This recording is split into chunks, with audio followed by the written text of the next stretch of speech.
2018년 1월 14일 강원도 대관령 스키 리조트에서 한 여성이 10살 딸과 함께 흔적도 없이 사라졌다.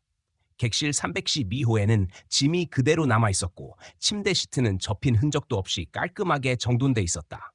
카드키는 실내 테이블 위에 놓여 있었으며 신용카드 결제 내역엔 마지막 결제 시간만 남아 있었다. 외부 출입 흔적은 없었다. 주차장에 세워둔 차량도 그대로였다. CCTV에는 오후 8시 37분 이후 두 모녀의 모습이 더 이상 등장하지 않았다. 이 시간 이후로 어떤 방향으로도 그들의 이동은 기록되지 않았다. 다음 날 아침, 객실 정비원이 비어있는 방을 발견하고 프런트에 신고했다. 리조트 매니저는 즉시 현장 점검을 요청했고 경찰에 실종 신고가 접수되었다. 현장 감식반은 창문과 문틀, 바닥, 침구에서 지문과 발자국을 채취했으나 외부인 침입의 흔적은 없었다. 모녀의 여권과 휴대전화는 방 안에 남아 있었고 두 대의 휴대전화 모두 밤 9시 12분 이후 신호가 끊겼다. 그 시간대 인근 기지국에 잡힌 외부 신호는 전혀 없었다. 경찰은 리조트 전 구역의 CCTV를 확보해 역추적을 시작했다. 리프트 탑승 기록, 스키 장비 대여 기록, 식당 결제 내역, 출입증 스캔 로그가 모두 검토되었다. 분석 결과 모녀는 마지막으로 오후 7시 48분 리조트 내 카페에서 음료를 구입한 뒤 숙소로 향했다. 그 이후의 동선은 전혀 확인되지 않았다. 동일 시간대 숙박객과 직원 42명이 조사 대상에 올랐다. 초동 수사는 눈 덮인 지형과 혹독한 기온으로 인해 즉시 확대되었다. 경찰과 소방구조대는 주변 슬로프와 숙소 인근 산림 지역을 야간 수색했다.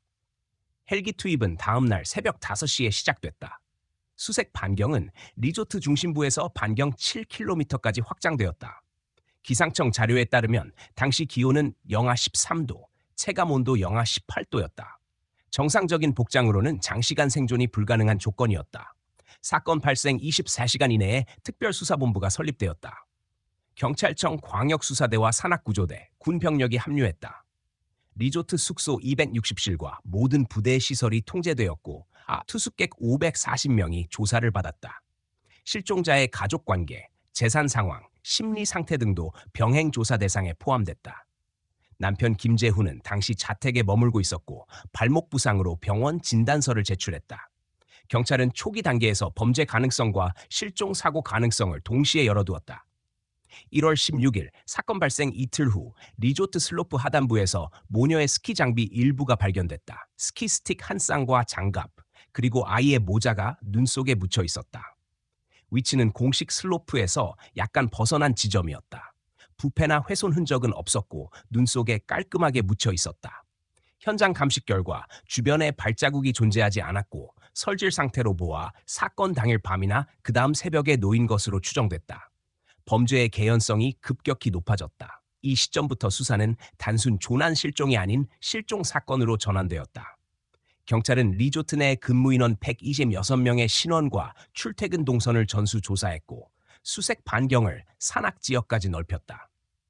탐색견 4마리가 투입되었으나 모녀의 채취는 사건 발생 당일 밤 이후로 완전히 끊긴 것으로 나타났다. 자연적 조난이라면 일정한 경로가 남아야 하지만 모든 흔적이 특정 지점에서 사라진 것이 확인됐다. 사건이 언론에 공개된 직후 전국적인 관심이 집중됐다. 실종 아동 수색 네트워크가 가동됐고 자원봉사자 600여 명이 산악 지역에 투입됐다. 실종 포스터는 전국 공항, 고속도로 휴게소, 터미널에 배포됐다. 실종 일주일 만에 경찰은 외부 개입 가능성이 매우 높다는 중간 수사 결과를 발표했다. 그러나 뚜렷한 용의자나 목격자는 나타나지 않았다. 조사팀은 사건 당일 밤 리조트 인근 국도에서 포착된 10대의 차량을 모두 추적했다. 그중 3대는 투숙객 차량, 4대는 인근 식당 영업 차량으로 확인됐다. 마지막 1대는 번호판 식별이어 수사가 차가 장기화됐다. 이 차량이 사건과 연관된 정황은 없었지만 경찰은 이를 불명 차량으로 분류해 별도 관리 대상에 포함시켰다. 사건 발생 10일째, 경찰은 실종자 생존 가능성을 낮게 평가하기 시작했다. 영하의 날씨, 장비 미소지, 인근 산악 지형 특성상 장기 생존은 사실상 불가능하다는 결론이었다. 그러나 사망 추정 근거는 확보되지 않았다. 시신이 발견되지 않은 상태에서 실종 원인을 특정할 수 없었고 가족의 요청으로 수색은 계속됐다. 이후 수사는 구조의 영역에서 범죄 수사로 완전히 전환되었다. 리조트 내부 직원들에 대한 심층 조사, 전자기록 복원, 휴대전화 신호 분석, 심리 프로파일링이 동시 진행됐다. 경찰은 이 사건은 단순 실종이 아니라 계획된 행위일 가능성이 높다는 결론을 초기에 내렸다. 처음 사라진 흔적이 없는 밤, 그것이 이 사건의 핵심이 되었다. 사건 발생 이후 리조트 운영은 급격히 흔들리기 시작했다. 피해자 가족은 세대에 걸쳐 이 지역과 긴밀히 연결돼 있었다. 김재훈은 실종된 아내와 딸의 가족 대표이자 리조트 운영 책임자였다. 실종 이후 그는 정상적인 업무 수행이 불가능한 상태에 빠졌다. 행정 업무는 대리인에게 이양됐고 리조트의 수입은 급격히 하락했다. 방문객 수는 전년 대비 48% 감소했다. 사건 발생지로 알려진 슬로프는 완전히 폐쇄됐다. 관광지의 이미지가 붕괴하면서 지역 전체가 침체 국면에 들어갔다. 경찰 수사는 장기화되었다. 2018년 말까지 총 623건의 신고가 접수되었지만 대부분은 잘못된 목격담, 오보 또는 허위 제보로 판명됐다. 실종자의 가족은 매년 수십 차례 수색 현장을 오갔지만 단 하나의 실질적 단서도 발견되지 않았다. 첫 해, 김재훈은 모든 수색에 참여했다. 산악수색로와 계곡, 헬기 수색 경로를 반복적으로 따라다녔다. 눈 덮인 산에서 발견된 것은 버려진 장비와 무의미한 발자국뿐이었다. 시신도, 의복도, 유해 흔적도 없었다. 사건은 점점 미제의 전형적인 궤도로 접어들었다. 사건 2년차, 경찰은 범죄 개입 가능성을 사실상 인정했지만 용의자를 특정하지 못했다. 주변 숙박업소, 교통망, 이동통신 내역이 모두 추적됐으나 공백 구간이 있었다. 모녀가 사라진 정확한 시점과 이후의 이동 경로가 존재하지 않았다. 폐쇄회로 영상은 사라지는 지점에서 끊겼고 추적 가능한 전자신호는 동일 시점에 모두 차단되었다. 의도적 개입 정황이 있었으나 물리적 증거는 전무했다. 이 시기 수색 참여 인원은 점점 줄었고 자원봉사 조직도 해산됐다. 3년차, 김재훈의 생활은 파괴됐다. 그는 더 이상 리조트를 직접 운영하지 않았다. 매출은 지속적으로 하락했고 시설 유지비는 빠르게 증가했다. 지역 언론은 리조트의 쇠락과 실종 사건을 같은 문장 안에서 언급하기 시작했다. 지역사회의 시선은 동정에서 불신으로 바뀌었다. 사건이 해결되지 않는다는 사실 자체가 심리적 균열을 만들었다. 김재훈은 매년 사건 발생일에 단독으로 산을 올랐다. 수색이라기보다 습관처럼 반복되는 행위였다. 누군가의 실종이 시간이 지남에 따라 한 개인의 고립으로 변해가는 과정이 기록에 남았다. 5년차, 사건은 전국 경찰청 미제 전담 수사 대상에 재편입됐다. 이때까지 경찰이 작성한 수사 보고서는 총 1만 227쪽에 달했다. 탐문 조사 인원 1,840명, 수색 반경 누적거리 3,120km, 법의학 감식 결과 0건, 용의자 특정 실패, 실종자의 사망 인정 불가. 수사는 반복되었으나 진전은 없었다. 7년차, 리조트는 절반 이하의 규모로 축소 운영되고 있었다. 본래 연간 30만 명 이상이 찾던 스키장은 한산했고 슬로프의 절반은 폐쇄 상태였다. 사고 지점은 여전히 통제구역으로 남아 있었다. 김재훈은 직원들과의 접촉을 최소화하고 행정 문서 대부분을 외부 용역에 맡겼다. 주거지와 리조트를 오가는 그의 동선은 단조롭고 반복적이었다. 사건 직후와 달리 더 이상 구조대를 따라 산을 오르지 않았다. 대신 매년 같은 날 혼자서 정상에 올라갔다 내려오는 행위만이 남았다. 심리평가 기록에 따르면 그는 외부 접촉을 점점 차단하고 사회적 관계를 단절하는 양상을 보였다. 실종된 가족의 흔적이 사라진 이후 남은 것은 산과 건물, 그리고 끊어진 기억뿐이었다. 가족의 부재는 단순한 슬픔이 아니라 정체성 자체의 붕괴로 이어졌다. 이 시기부터 그는 구조적 경영 결정을 내리지 않았다. 사업 유지보다 사건의 부재가 그의 삶의 중심에 자리 잡았다. 지역사회는 사건을 잊어가고 있었으나 피해자 가족에게는 사건이 현재형으로 남아 있었다. 공식 수사는 해마다 예산 축소와 인력 감소를 반복했다. 실질적 수색은 중단된 상태였지만 서류상 수사는 종료되지 않았다. 기록상 미제 사건이란 단어만 남았다. 리조트 직원 중 다수는 당시 근무자에서 교체되었고 사건을 직접 기억하는 사람은 극소수만 남았다. 그해 겨울, 강원도의 산은 여전히 눈으로 덮여 있었다. 그 눈 아래에는 아무것도 발견되지 않은 채 7년의 공백이 층층이 쌓여 있었다. 사건은 시간에 잠식되어 버렸다. 그러나 사라진 흔적이 남기지 않은 것은 진실이 아니라 체계의 결함이었다. 구조가 닿지 못한 곳에 진실이 숨어 있었다. 경찰의 보고서 마지막 줄에는 장기 미제 가능성이라는 단어가 반복되어 있었다. 그 문장은 조사 기록의 종착점이자 또 다른 출발점이었다. 2025년 3월 2일 대관령 북쪽 사면의 제한구역에서 등반 훈련 중이던 전문 스키 조교팀이 낯선 물체를 발견했다. 붉은색 어린이용 후드티 한 벌이 눈과 낙엽 아래 일부만 드러난 채 묻혀 있었다. 발견 지점은 공식 슬로프에서 직선거리로 약 2.4km 떨어진 급경사 구간이었다. 일반 관광객의 접근이 불가능한 곳이었다. 수색팀이 현장 통제를 요청했고 국가수사본부와 경찰 과학수사대가 투입됐다. 후드티의 자수 패턴과 제작 정보가 실종 당시 전단지와 일치했다. 7년간 단 한 번도 실물 증거가 나오지 않았던 사건에서 처음으로 확실한 물적 증거가 확인된 순간이었다. 감식 결과 의류는 장기간 토양과 접촉했음에도 비교적 온전한 상태였다. 직사광선이 닿지 않는 사면 아래 계곡부였고 낙엽층이 자연스럽게 덮으면서 부패를 지연시킨 것으로 분석됐다.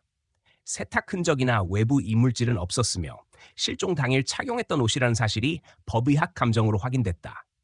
현장 주변에선 추가적인 발자국이나 지문, DNA는 검출되지 않았다. 그러나 후드티에서 미량의 금속 성분이 검출됐다. 이는 주변 지질과 일치하지 않는 인공 합금이었다. 경찰은 의도적으로 옷이 숨겨졌을 가능성을 배제하지 않았다.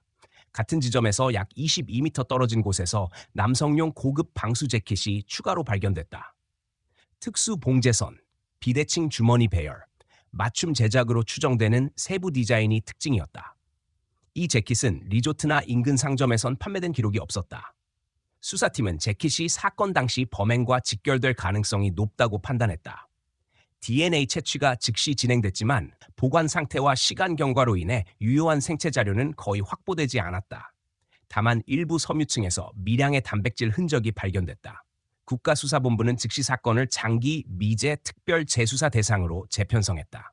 원본 사건 파일, 당시 CCTV 분석 기록, 휴대전화 위치 데이터, 직원 인사 자료 등이 전면적으로 재검토됐다. 사건 초기와 달리 7년이 지난 시점에서는 인적 변동과 환경 변화가 광범위하게 발생해 있었다.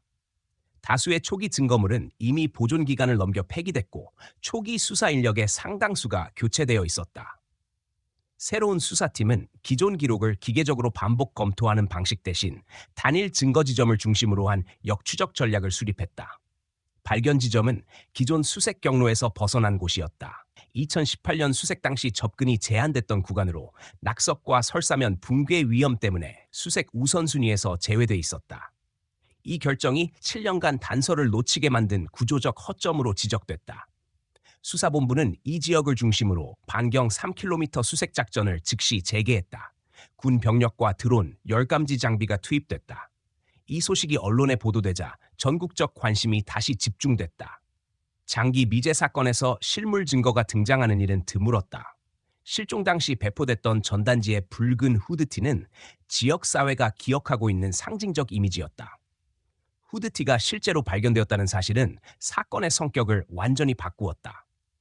단순 실종이 아닌 범죄 개입이 구조적으로 숨겨져 있었을 가능성이 공식 수사 라인에서 처음으로 명문화됐다. 경찰은 즉시 피해자 가족에게 발견 사실을 통보했다. 김재훈은 신속히 현장 확인 요청을 받았다. 가족 측의 증언과 사진 기록, 실종 당시 옷의 수선 흔적이 일치함이 확인됐다. 그는 7년 동안 반복적으로 수색했던 산의 한 지점에서 실마리가 드러났다는 사실을 받아들일 수 없었다. 실종 직후부터 매년 올랐던 산, 수없이 지나쳤던 경사면, 그러나 한 번도 수색 대상이 되지 않았던 구간이었다. 현장 감식이 끝난 직후 경찰은 후드티가 묻혀있던 위치의 토양 단면을 정밀 채취했다. 지질층 분석 결과 옷이 최초로 묻힌 시점은 사건 발생 직후로 추정됐다. 이는 누군가 실종 당일 또는 그 직후에 옷을 의도적으로 이 장소에 숨겼음을 의미했다. 자연 조난으로 인한 유실 가능성은 배제됐다. 동시에 재킷의 존재는 사건의 두 번째 축으로 작용했다. 피해자와 관계없는 제3자의 존재 가능성이 확정적으로 등장했다. 국가수사본부는 즉시 용의선 중심을 내부자 가능성으로 좁혔다. 리조트 직원, 정기 출입자, 산악 지형에 익숙한 인물군이 1차 조사선에 올랐다. 실종 당시의 직원 명단, 근무 교대표, 보안 출입 기록, 차량 출입 로그가 다시 열람됐다. 7년 전의 기록은 불완전했지만 특정 인물들의 반복된 출입 패턴이 새롭게 드러났다. 이날 오후 8시 30분 수사본부는 긴급회의를 소집했다. 회의록엔 실종 사건을 범죄 사건으로 공식 전환한다는 문장이 기록되었다. 동시에 현장 주변을 경찰 통제구역으로 설정하고 일반 등반 및 리조트 출입을 전면 금지했다. 언론 브리핑은 지연됐고 내부 수사 범위는 확장됐다. 7년간 정체돼 있던 사건이 단 한 벌의 후드티와 한 벌의 재킷으로 다시 움직이기 시작했다. 이날 이후 실종 기록은 단순한 과거의 문서가 아니라 현재 진행 중인 범죄 수사로 성격이 바뀌었다. 김재훈이 매년 지나쳤던 경사면 아래에서 발견된 단서는 시간이 사건을 묻은 것이 아니라 수색 체계가 진실을 가려왔다는 사실을 드러냈다. 사건은 조용히 그러나 급격하게 다시 열린 상태로 들어갔다. 재수사본부는 발견된 재킷의 봉제선과 주머니 배열을 근거로 제조 이력을 역추적했다. 조사 결과 해당 디자인은 2017년 말 한정 수량으로 제작된 맞춤형 제품으로 확인됐다. 국내 판매처는 없었고 구매 기록은 4건뿐이었다. 경찰은 이 중 강원도 인근에 거주하거나 장기 체류했던 인물 2명을 확인했다. 그중 1명은 사건 당시 리조트 근무자였던 박상민이었다. 그는 2005년부터 리조트에서 스키 강사로 일했으며 내부 동선을 자유롭게 이동할 수 있는 장기 근속 직원이었다. 박상민은 실종 사건 당시 조사 대상에 포함되지 않았다. 그는 사건 발생 시점에 리조트 내부에 있었지만 명확한 부재 시간 기록이 없었고 초동 수사에선 참고인 수준의 조사가 이뤄졌다.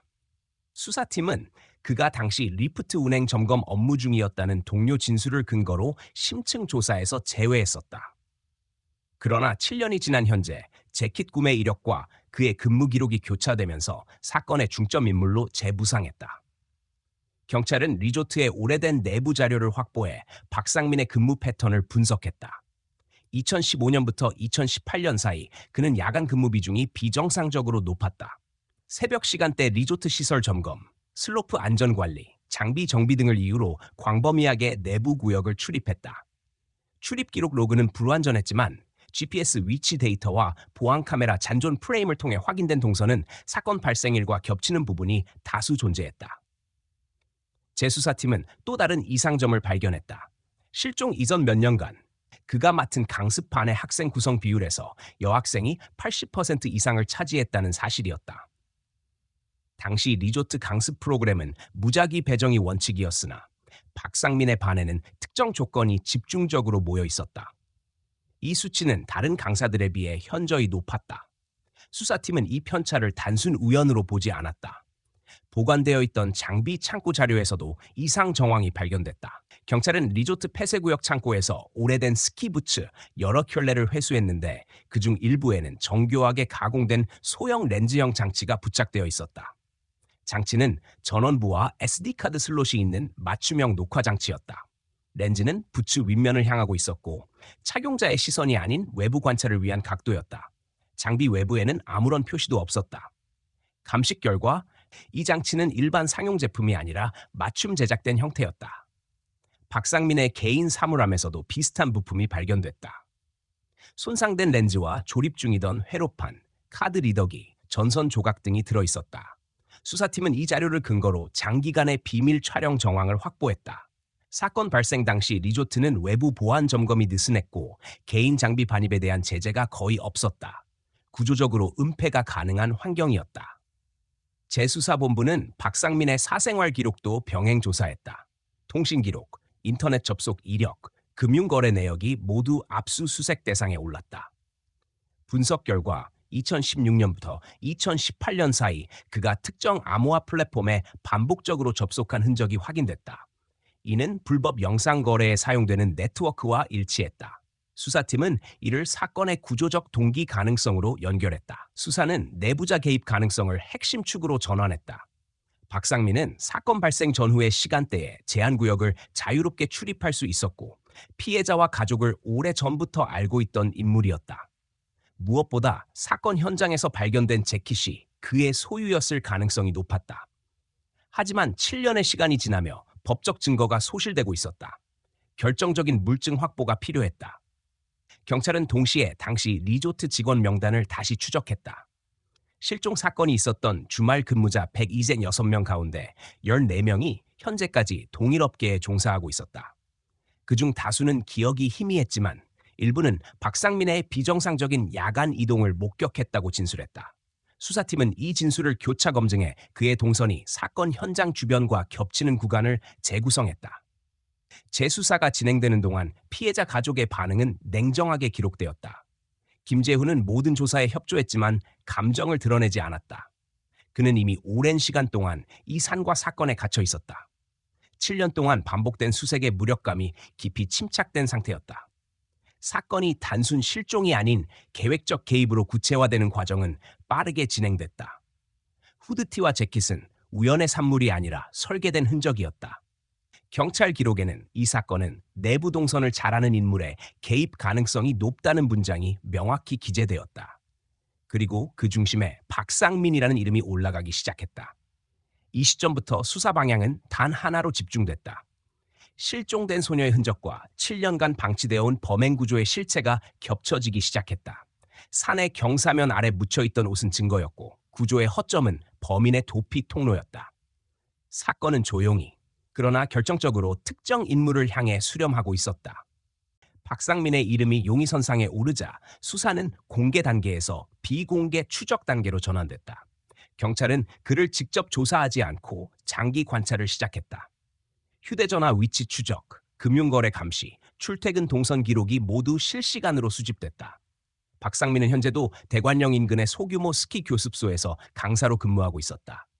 사건 당시와 달리 규모는 작았지만 여전히 어린 학생들을 대상으로 한 강습을 진행하고 있었다.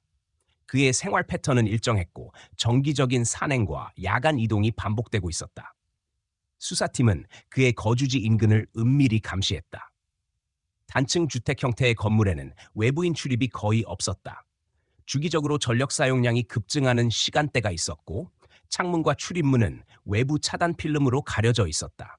이 시간대는 대부분 늦은 저녁에서 밤으로 이어졌다. 수사팀은 감청영장을 발부받아 주택 내부 전자기기 신호를 추적했다. 내부에서 송출되는 비인가 무선 신호가 감지되었다.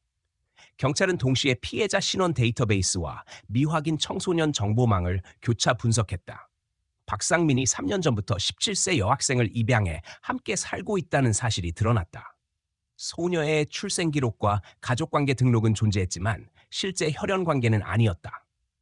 그녀의 과거 7년간의 행적에는 공백이 있었고 입양 절차에도 불명확한 점이 다수 확인됐다. 법적 후견인 등록 서류에는 위조 흔적이 있었다. 이 정보가 확보되자 수사팀은 즉시 행동 계획을 수립했다. 단순 참고인 조사가 아니라 잠재적 피해자 구출과 증거 확보를 동시에 목표로 하는 작전이었다. 박상민은 범행 당시 리조트의 내부 구조와 정확히 파악하고 있었고 접근 경로를 은폐할 수 있는 능력을 이미 입증한 상태였다. 수사팀은 무리한 체포보다는 압박과 추적을 통한 결정적 순간 포착 전략을 선택했다. 한편 피해자 가족은 경찰로부터 비공식 통보를 받았다. 김재훈은 7년 동안 사건이 고착된 상태에서 살아왔다. 수사의 속도는 피해자 가족의 시간 감각과 달랐다. 조용히 흘러가는 하루하루가 다시 급박하게 흔들리기 시작했다. 사건은 멈춰있지 않았고 누군가는 여전히 같은 공간 안에서 숨 쉬고 있었다. 박상민의 거주지에 대한 감시가 본격화된 지 3일째 수사팀은 결정적인 장면을 확보했다. 그가 소녀와 함께 외출하는 장면이 촬영되었고 소녀는 실종 당시 피해자의 신체적 특징과 거의 동일한 외형을 지니고 있었다. 경찰은 이 소녀가 실종된 피해자일 가능성이 높다고 판단했다. 하지만 7년이라는 시간은 기억과 정체성을 완전히 바꾸어 놓을 수 있었다. 경찰은 이 시점을 기점으로 감시를 강화했다. 박상민은 자신의 일정에 아무런 이상을 감지하지 못한 채 평소와 같은 행동을 반복했다. 소녀는 그의 주변을 벗어나지 않았고 외부와의 접촉 흔적도 없었다. 모든 생활이 한 남자의 동선 안에 고정돼 있었다. 사건의 구조적 본질이 드러나기 시작했다. 실종은 과거의 사건이 아니라 현재의 상태로 지속되고 있었다. 수사팀은 전자기기 압수수색을 위해 영장을 신청했다. 허가가 떨어지자 경찰은 작전을 단계적으로 준비했다. 체포가 아닌 이동 중 확보가 목표였다. 박상민은 매주 수요일 저녁 특정 도로를 통해 리조트 인근 마을로 이동했다. 차량의 경로와 정차 지점, 이동 시간은 거의 변하지 않았다. 작전은 이 고정된 패턴에 맞춰 계획되었다. 작전 당일 도로 주변에는 스텔스 감시팀이 배치됐다. 그의 차량은 예정된 시간에 출발했고 같은 경로를 따라 움직였다. 정차 지점에서 그가 차량에서 내렸을 때 소녀도 함께 있었다. 수사팀은 그를 체포하지 않고 동선만 따라붙었다. 차량 안에서 확보할 수 있는 전자기기 신호와 소녀의 상태 파악이 우선이었다. 이날 밤 수사팀은 박상민의 차량 트렁크에서 소형 렌즈 장비, 저장 장치, 캠핑 장비와 함께 미등록 심카드 여러 장을 확보했다. 체포는 이루어지지 않았으나 확보된 증거는 사건의 성격을 명확히 규정했다. 실종 사건은 과거의 잔재가 아니라 현재 진행형의 통제 구조였다. 조사 보고서에는 피해자 실종 기간 동안 동일 인물의 지속적 통제 정황 존재라는 문장이 명시되었다. 이 문장은 수사 기록에서 단순 실종 사건을 범죄 사건으로 완전히 전환시키는 기준선이 되었다. 7년 전 사라졌던 아이는 죽은 것이 아니라 누군가의 일상 속에 갇혀 있었다. 박상민은 여전히 자유롭게 생활하고 있었다. 그러나 수사의 방향은 이미 그의 거주지와 신원, 그리고 과거의 구조로 수렴하고 있었다. 후드티와 재킷으로 시작된 사건은 한 사람의 현재 삶으로 직결되었다. 모든 조사가 그의 집 안으로, 그의 과거와 현재의 교차점으로 모여들고 있었다. 이 시점에서 사건은 단순한 추적이 아니라 오랜 시간 방치된 범죄 구조와의 충돌로 변했다. 실종된 시간만큼 쌓인 침묵은 수사의 재개와 함께 무너져 내리기 시작했다. 박상민에 대한 감시가 시작된 지 2주째 되던 날, 경찰은 현장 개입 시점을 결정했다. 체포 작전은 고립된 공간이 아닌 공개된 장소에서 진행하는 것으로 계획되었다. 주거지 내부 진입은 불필요한 위험이 크고 소녀의 신변 확보가 우선이라는 판단이었다. 그는 매주 토요일 오후 리조트 인근 공원으로 이동해 일정한 시간 동안 머무는 습관이 있었다. 동선은 고정적이었고 주차 위치와 이동 경로 역시 거의 변하지 않았다. 작전은 오후 4시 30분으로 설정됐다.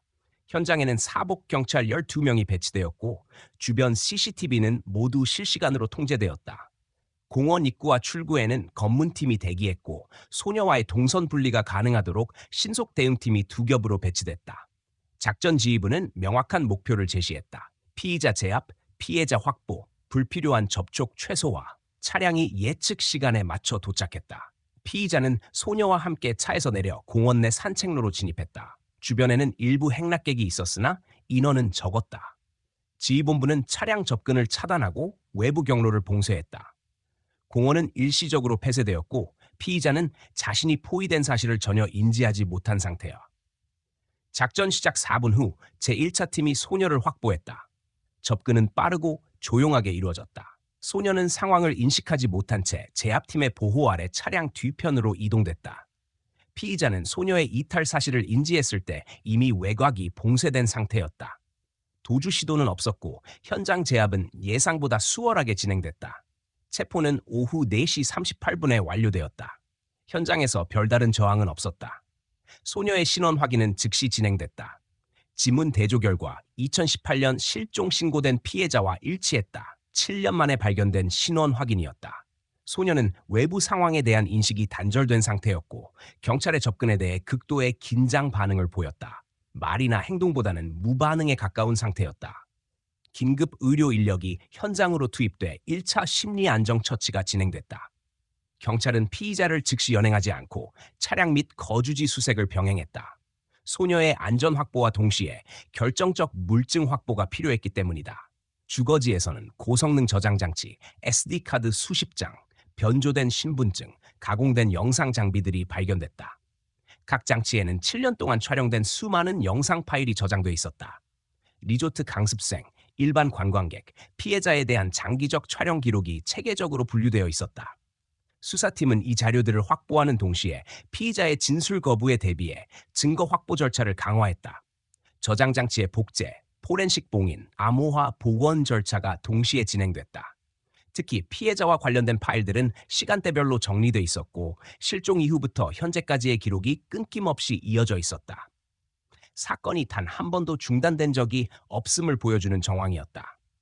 피해자는 구조 직후 경찰서로 이송되지 않았다.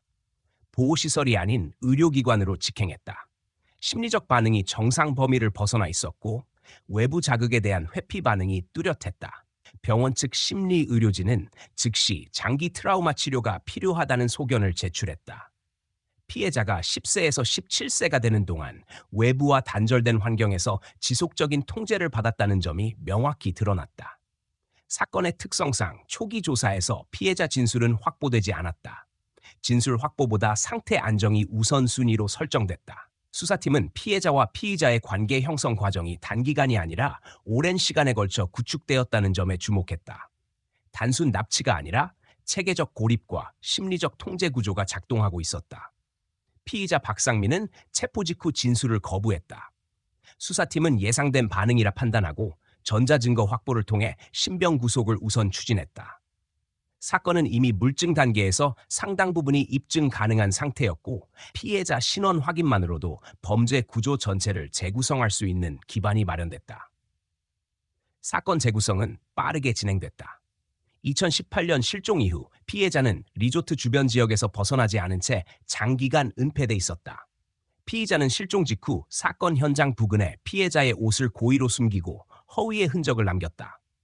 당시 수색팀의 구조적 한계와 방치된 사각지대는 그에게 완벽한 은신처를 제공했다. 이날 오후 7시 10분, 경찰은 공식적으로 2018년 대관령 실종 사건을 납치 및 장기 감금 사건으로 재분류했다. 피의자는 살인 및 미성년자 약취, 장기적 성범죄 및 불법 촬영, 위조 문서 혐의로 긴급 체포됐다. 피해자는 7년 만에 실종 상태에서 벗어났으나 신체와 정신 모두에서 장기적 상흔이 확인됐다. 사건은 단순히 과거의 미제 사건이 아니었다. 7년간 조용히 이어져 온 지속적 범죄 구조였다. 그리고 그것은 피해자가 발견된 그 순간 끝난 것이 아니라 이제 막 드러나기 시작한 것이었다. 박상민에 대한 감시가 시작된 지 2주째 되던 날, 경찰은 현장 개입 시점을 결정했다. 체포작전은 고립된 공간이 아닌 공개된 장소에서 진행하는 것으로 계획되었다. 주거지 내부 진입은 불필요한 위험이 크고 소녀의 신변 확보가 우선이라는 판단이었다. 그는 매주 토요일 오후 리조트 인근 공원으로 이동해 일정한 시간 동안 머무는 습관이 있었다. 동선은 고정적이었고 주차 위치와 이동 경로 역시 거의 변하지 않았다. 작전은 오후 4시 30분으로 설정됐다. 현장에는 사복경찰 12명이 배치되었고 주변 CCTV는 모두 실시간으로 통제되었다. 공원 입구와 출구에는 검문팀이 대기했고 소녀와의 동선 분리가 가능하도록 신속 대응팀이 2겹으로 배치됐다. 작전 지휘부는 명확한 목표를 제시했다. 피의자 제압, 피해자 확보, 불필요한 접촉 최소화. 차량이 예측 시간에 맞춰 도착했다. 피의자는 소녀와 함께 차에서 내려 공원 내 산책로로 진입했다. 주변에는 일부 행락객이 있었으나 인원은 적었다. 지휘본부는 차량 접근을 차단하고 외부 경로를 봉쇄했다. 공원은 일시적으로 폐쇄되었고 피의자는 자신이 포위된 사실을 전혀 인지하지 못한 상태였다. 작전 시작 4분 후 제1차 팀이 소녀를 확보했다. 접근은 빠르고 조용하게 이루어졌다. 소녀는 상황을 인식하지 못한 채 제압팀의 보호 아래 차량 뒤편으로 이동됐다. 피의자는 소녀의 이탈 사실을 인지했을 때 이미 외곽이 봉쇄된 상태였다. 도주 시도는 없었고 현장 제압은 예상보다 수월하게 진행됐다. 체포는 오후 4시 38분에 완료되었다. 현장에서 별다른 저항은 없었다. 소녀의 신원 확인은 즉시 진행됐다. 지문 대조 결과 2018년 실종 신고된 피해자와 일치했다. 7년 만에 발견된 신원 확인이었다. 소녀는 외부 상황에 대한 인식이 단절된 상태였고 경찰의 접근에 대해 극도의 긴장 반응을 보였다. 말이나 행동보다는 무반응에 가까운 상태였다. 긴급 의료 인력이 현장으로 투입돼 1차 심리 안정 처치가 진행됐다. 경찰은 피의자를 즉시 연행하지 않고 차량 및 거주지 수색을 병행했다. 소녀의 안전 확보와 동시에 결정적 물증 확보가 필요했기 때문이다. 주거지에선 고성능 저장 장치, SD카드 수십 장, 변조된 신분증, 가공된 영상 장비들이 발견됐다. 각 장치에는 7년 동안 촬영된 수많은 영상 파일이 저장돼 있었다. 리조트 강습생, 일반 관광객, 피해자에 대한 장기적 촬영 기록이 체계적으로 분류되어 있었다. 수사팀은 이 자료들을 확보하는 동시에 피의자의 진술 거부에 대비해 증거 확보 절차를 강화했다. 저장 장치의 복제, 포렌식 봉인, 암호화 복원 절차가 동시에 진행됐다. 특히 피해자와 관련된 파일들은 시간대별로 정리돼 있었고 실종 이후부터 현재까지의 기록이 끊김없이 이어져 있었다. 사건이 단 한 번도 중단된 적이 없음을 보여주는 정황이었다. 피해자는 구조 직후 경찰서로 이송되지 않았다. 보호시설이 아닌 의료기관으로 직행했다. 심리적 반응이 정상 범위를 벗어나 있었고 외부 자극에 대한 회피 반응이 뚜렷했다. 병원 측 심리의료진은 즉시 장기 트라우마 치료가 필요하다는 소견을 제출했다. 피해자가 10세에서 17세가 되는 동안 외부와 단절된 환경에서 지속적인 통제를 받았다는 점이 명확히 드러났다. 사건의 특성상 초기 조사에서 피해자 진술은 확보되지 않았다. 진술 확보보다 상태 안정이 우선순위로 설정됐다. 수사팀은 피해자와 피의자의 관계 형성 과정이 단기간이 아니라 오랜 시간에 걸쳐 구축되었다는 점에 주목했다. 단순 납치가 아니라 체계적 고립과 심리적 통제 구조가 작동하고 있었다. 피의자 박상민은 체포 직후 진술을 거부했다. 수사팀은 예상된 반응이라 판단하고 전자증거 확보를 통해 신병 구속을 우선 추진했다. 사건은 이미 물증 단계에서 상당 부분이 입증 가능한 상태였고 피해자 신원 확인만으로도 범죄 구조 전체를 재구성할 수 있는 기반이 마련됐다. 사건 재구성은 빠르게 진행됐다. 2018년 실종 이후 피해자는 리조트 주변 지역에서 벗어나지 않은 채 장기간 은폐돼 있었다. 피의자는 실종 직후 사건 현장 부근에 피해자의 옷을 고의로 숨기고 허위의 흔적을 남겼다. 당시 수색팀의 구조적 한계와 방치된 사각지대는 그에게 완벽한 은신처를 제공했다. 이날 오후 7시 10분 경찰은 공식적으로 2018년 대관령 실종 사건을 납치 및 장기 감금 사건으로 재분류했다. 피의자는 살인 및 미성년자 약취, 장기적 성범죄 및 불법 촬영, 위조 문서 혐의로 긴급 체포됐다. 피해자는 7년 만에 실종 상태에서 벗어났으나 신체와 정신 모두에서 장기적 상흔이 확인됐다. 사건은 단순히 과거의 미제 사건이 아니었다. 7년간 조용히 이어져 온 지속적 범죄 구조였다. 그리고 그것은 피해자가 발견된 그 순간 끝난 것이 아니라 이제 막 드러나기 시작한 것이었다. 피의자 박상민에 대한 본격적인 수사가 시작된 건 체포 직후 23시간 이내였다. 초기 조사 단계에서 그는 진술을 거부했고 변호인 입회 후에도 입을 열지 않았다. 수사팀은 그의 진술 없이 확보된 증거만으로 사건 구조를 재구성하기 시작했다. 포렌식 분석 결과 압수된 저장 장치에는 실종 직후부터 현재까지의 정밀한 영상 기록이 보관돼 있었다. 촬영 날짜와 시간이 분 단위로 정리돼 있었고 피해자 관련 파일만 7년치에 달했다. 영상 기록에는 피해자의 성장 과정이 고스란히 담겨 있었다. 실종 당시 10세였던 피해자는 외부와 단절된 환경에서 점진적으로 심리적 통제를 받아온 정황이 명확히 나타났다. 영상에는 특정 방 구조, 생활 공간의 배치, 반복되는 행동 패턴이 일관되게 기록돼 있었다. 시간의 흐름에 따라 피해자가 외부 접촉을 포기하고 통제된 공간에 적응하는 과정이 명확하게 드러났다. 이는 단순 납치가 아니라 장기 감금과 심리적 세뇌 구조임을 입증하는 핵심 증거였다. 수사팀은 피의자가 피해자를 실종 직후 산 인근의 폐쇄된 숙소로 데려간 것으로 파악했다. 해당 건물은 리조트의 관리 대상이 아닌 구역이었고 공식 지도에도 등록되지 않은 임시 구조물이었다. 내부는 방음 처리와 차광 시설이 되어 있었으며 외부와의 연결은 제한적이었다. 건물에는 식료품 저장 공간과 생활 장치가 정교하게 설치되어 있었다. 경찰은 현장 감식을 통해 이곳이 7년 피해자가 생활한 실질적인 감금 장소임을 확인했다. 박상민은 이 공간을 사건 전부터 준비해온 것으로 분석됐다. 재정 추적 결과 실종 2년 전부터 고정적으로 건물 유지비와 전기료가 지출되고 있었다. 범행이 충동적이 아닌 계획적 구조였다는 사실이 수사 기록에 명확히 적시됐다.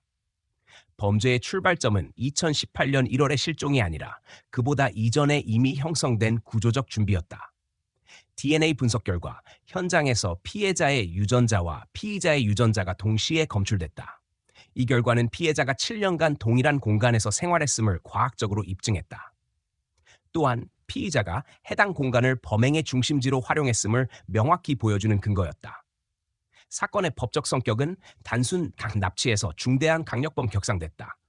검찰은 피의자를 살인, 미성년자 약취 및 감금, 성범죄, 불법 촬영 및 배포, 문서 위조 혐의로 송치하기로 결정했다. 살인 혐의는 피해자의 모친과 관련된 부분이었다. 초기 실종 수사에서 확인되지 않았던 사망 정황이 피의자 주거지에서 확보된 영상 및 기록물에 의해 드러났다. 사건 당일 밤 모친이 산길에서 사망한 뒤 은폐되었다는 정황이 파일 내부에서 발견됐다.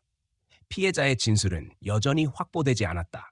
심리치료를 맡은 의료진은 피해자가 극도의 회피 반응을 보이며 외부 세계에 대한 신뢰를 완전히 상실한 상태라고 보고했다. 그녀는 언어적 반응보다 침묵과 무반응으로 일관했다. 기억의 일부는 왜곡되었거나 삭제되어 있었고 피의자에 대한 인식 또한 혼란스러운 상태였다. 이로 인해 직접 진술보다는 증거 기반 수사에 무게가 실렸다. 수사본부는 사건 발생 초기 단계에서 놓친 결정적 허점에 대한 내부 조사를 병행했다. 실종 직후 수색 과정에서 접근하지 못했던 사각지대, 제한구역 설정의 미비, 내부자 감시에 대한 부재가 모두 드러났다.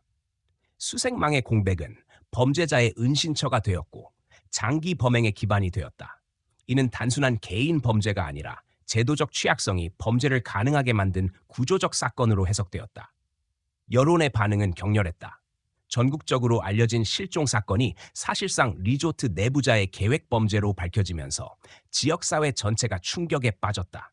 7년 동안 리조트에서 정상적인 운영이 계속되는 동안 피해자는 불과 몇 킬로미터 떨어진 곳에서 갇혀 있었다. 피해자가 산속에 있었던 시간이 길수록 외부의 침묵은 더 무거운 책임으로 바뀌었다. 피의자 박상민은 체포 후 신문 과정에서 일관되게 진술을 거부했다.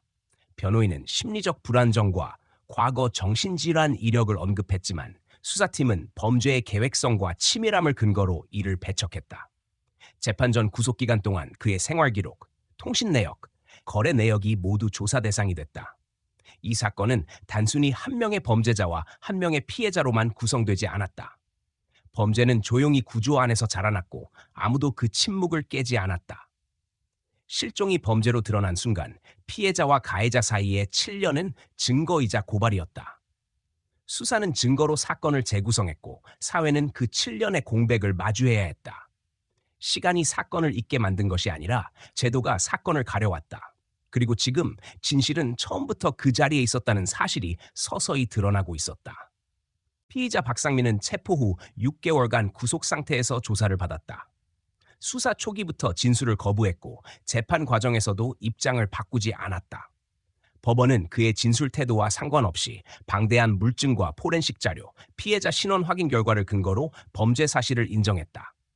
검찰은 계획적 살인, 미성년자 약취 및 장기 감금, 성범죄, 불법 촬영 및 유포, 문서 위조 혐의를 모두 적용했다. 판결은 무기징역이었다. 법원은 피고인이 반성의 태도를 전혀 보이지 않았으며 범행이 장기적이고 구조적이었다는 점을 양형 이유로 명시했다. 사건의 피해자는 17세의 나이로 구조되었지만 법적으로는 보호와 치료가 필요한 상태로 분류되었다. 의료진은 피해자의 심리 상태를 심각한 외상 후 스트레스 장애와 사회적 단절 상태로 진단했다. 7년 동안 외부와 단절된 환경에서 지속적으로 통제를 받은 경험은 자아 인식 자체를 파괴했다. 언어적 소통은 최소한으로 제한되어 있었고 현실 감각 회복에는 장기적인 치료가 필요하다는 소견이 제출됐다. 피해자는 증언 대신 의료 보고서를 통해 사건의 피해자로 공식 인정되었다. 재판 과정에서 직접 증언은 단 한 번도 이루어지지 않았다. 국가수사본부는 사건 종결 이후 내부 보고서를 작성했다. 2018년 실종 당시 수색 경로의 공백, 제한구역 관리 부재, 내부자에 대한 감시체계 미비가 장기 범죄의 토대가 되었다는 내용이었다. 초동 수사 실패는 단순 실수의 결과가 아니라 구조적 무능의 산물이었다. 단 한 번이라도 폐쇄구역이 정밀 수색 대상에 포함되었다면 사건은 장기화되지 않았을 가능성이 높았다. 보고서에는 공백의 7년은 범죄자의 시간이었고 동시에 국가의 부재 시간이기도 했다는 문장이 기록됐다. 리조트는 사건 이후 운영을 중단했다. 부패한 내부 인사, 관리 부실, 구조적 허점이 언론에 집중적으로 보도되면서 기업 이미지는 회복 불가능한 수준으로 붕괴됐다. 피해자가 감금되어 있던 건물은 철거되었지만 지역사회의 불신은 사라지지 않았다. 관광객 수는 급감했고 한때 지역 경제의 핵심이었던 리조트는 폐쇄 절차를 밟았다. 사건은 단순 범죄가 아니라 공동체 전체를 붕괴시킨 사회적 충격으로 남았다. 피의자의 과거 행적에 대한 추가 조사도 병행됐다. 이전 강습생 가운데 일부가 불법 촬영 피해자였다는 사실이 밝혀졌다. 다수의 피해자가 뒤늦게 신원을 확인받았고 법적 대응이 줄을 이었다. 박상민의 범죄는 특정 피해자 한 명에 국한된 것이 아니라 오랜 시간 동안 은밀하게 반복된 행위였다는 점이 드러났다. 사건의 규모는 재판이 진행될수록 커져갔다. 피해자의 아버지 김재훈은 재판 전 과정을 한 번도 언론에 노출시키지 않았다. 법정에서 그는 단 한 차례 증언했으며 그 진술은 절차 기록에 남았다. 시간이 지나도 사건은 사라지지 않았다. 다만 아무도 보지 않았을 뿐이다. 그의 말은 수사기관과 지역사회가 외면했던 7년을 그대로 반영하고 있었다. 사건 이후 국가 차원의 제도 개편이 시작되었다. 폐쇄구역 수색 절차가 강화됐고 장기 실종 사건에 대한 재검토 기준이 신설됐다. 리조트나 숙박시설의 직원 관리 체계도 강화됐다. 내부자 범죄에 대한 수사 권한이 확대되었고 특정 시설에 대한 정기적 점검이 의무화됐다. 그러나 제도적 변화는 피해자에게 어떤 시간도 되돌려주지 못했다. 7년이라는 시간은 이미 그녀의 삶을 깊게 파괴한 뒤였다. 피해자는 현재 국가보호시설에서 치료와 재활 과정을 받고 있다. 그녀의 신원은 비공개로 전환됐고 사회적 재적응은 장기 과제로 남았다. 심리 전문가들은 피해자의 회복 가능성을 평가하면서도 완전한 회복은 어렵다고 전망했다. 장기간에 걸친 심리 통제는 개인의 정체성을 변형시키며 시간과 공간에 대한 감각 자체를 재구성하기 때문이다. 그녀에게 세상은 처음부터 다시 시작되어야 하는 낯선 장소였다. 사건의 여파는 단순히 한 범죄자의 처벌로 끝나지 않았다. 실종은 흔적이 없는 공백이었고 그 공백은 공동체의 무관심 속에서 범죄의 은신처가 되었다. 박상민의 범죄는 치밀함보다 침묵에 의존했고 그 침묵은 7년 동안 이어졌다. 최종 판결문 마지막 항목에는 다음과 같은 문장이 남았다. 범죄의 시작은 행위가 아니라 침묵이다. 누군가가 보지 않았고 묻지 않았고 지나쳤기에 이 범죄는 존재할 수 있었다.